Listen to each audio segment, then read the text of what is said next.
अस्सलाम वालेकुम दोस्तों, उम्मीद करता हूँ खैरियत से होंगे। आजकल हमारे मुल्क व माशरे में वो औरत को हकूक़ नहीं मिल रहा जिसके वो हकदार है।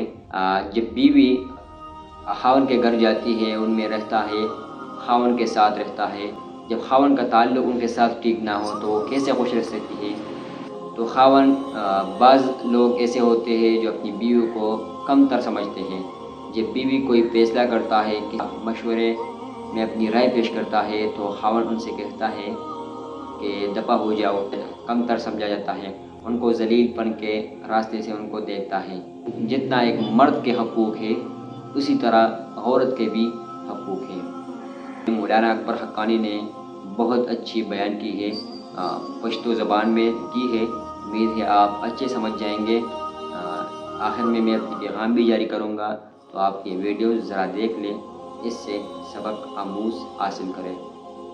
دین بلنن سبا غټ ظلم شتا چې کور کې به بیبي وي په نکاح به اغستی په حلال نکاح او هغه بیبي به د تابعداري د په کور کې بناستي د لبچي روټي او د نظم انتظام به برابرۍ او د په کلونو باندې د هغې سره خواږه خبره نه کوي او هغې ته کنزل کوي. عمر بر د هغې سره ظلم شروع کړی. دا ظلم نه دی، دا مظلوم نه دی د کور کې چې دا خیرو کې اتق دعوت المظلوم. د دې نه بل غټ ظلم شته.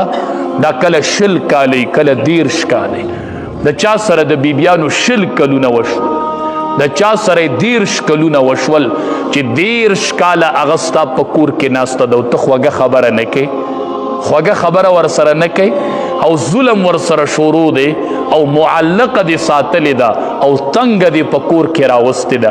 هغه چې شپه شي او ماښام شي نو یو لاس اوچت کړي.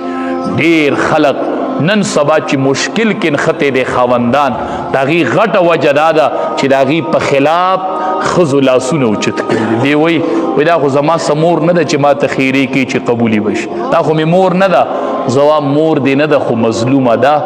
او د مظلوم د خیرو په اسمان کې استقبال کیږي. استقبال الله به د دې تپوس کوي. نو نبی علیہ السلام چې به حاکم مقررو، مشر به مقررو، ورته به وي اتق دعوت المظلوم. د مظلوم د خیرو نه به ځان ساتې، چا سره به ظلم نه کوي، چا سره به زیاتې نه کوي. نو څومره خلق چې زمونږ ماتح وي، که هغه بیبیانې دي، که هغه نوکران دي، که هغه شاګردان دي، که هره کې زمونږ د حکم د لاندې وي، پکار ده چې د هغې سره ښه روابط کوو. ډېر کرته دا مشران نه خبر او هغې پسې شاته په رعیت کې خیري شوروي، خیري کوي، نو د ده سمه ورانه لګي او ده ته پته نه چې دا څه وجه ده. دا کور کې مظلومانو لاسونه اوچت کړي. شل کاله چې یو بنده د ښځې سره زیاتې وکړي، شل کاله هغه په کور کې معلقه ساتلي او هغه شل کاله لاس اوچتي، د ده به مخه سمه شي، دی به سم کار کوي، هغه به وران لګي. نو دا د الله مخلوق دی، دا الله زمونږ په نیک الله د نکاح د وجې نه دا مونږ ته داسې تابعداري کړي دي. او حدیث مبارک کې راځي رب العالمین وایي د خاوند نه به د ښځې متعلق حساب په قیامت کې زه پخپله علم، پخپله دا حساب به الله پخپله کوي د ښځې او د خاوند متعلق. نن مونږ په دې کې څومره بېغوري کوو. مونږ خو وایو چې بس په نکاح مې واغسته نو دا مزدورم ده، دار سر صدا باس د دې به یوه خبره هم نه منظورېږي، دا زما ښځه ده او زه یې خاون یم، خبره ختمه. ټیک ته چې ته یې خاون یې، خو دا د الله یو بنده هم دی.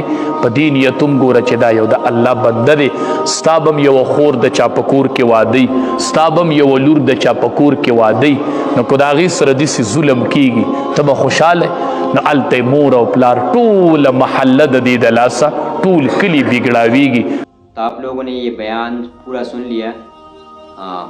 آج کل ہمارے معاشرے میں عورت کو بالکل کمتر سمجھا جاتا ہے. یاد رکھنا، نسل کی جو پروان ہوتی ہے، جو نسل شروع ہوتا ہے، جو بچوں کی جو نسل ہوتی ہے، وہ تو بھی ایک عورت سے شروع ہوتی ہے. تو کیوں ان کو کمتر سمجھا جاتا ہے؟ گھر میں جب معمولی سی کام کو غلطی سے کر دیتے ہیں تو خاوند کیا کیا کہتا ہے، ان کو کیا ذلیل کرتا ہے، ان کو لوگوں کے سامنے رسوا کرتا ہے، جبکہ ایسا نہیں کرنا چاہیے. انسان کو تو ایک غلطی پہ نہیں پکڑنا.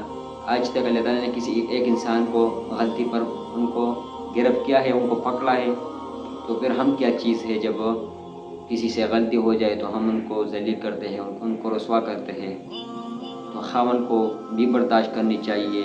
اس سے معاشرے اور ملک میں پازیٹیو اثرات مرتب ہوں گے، مثبت اثرات مرتب ہوں گے.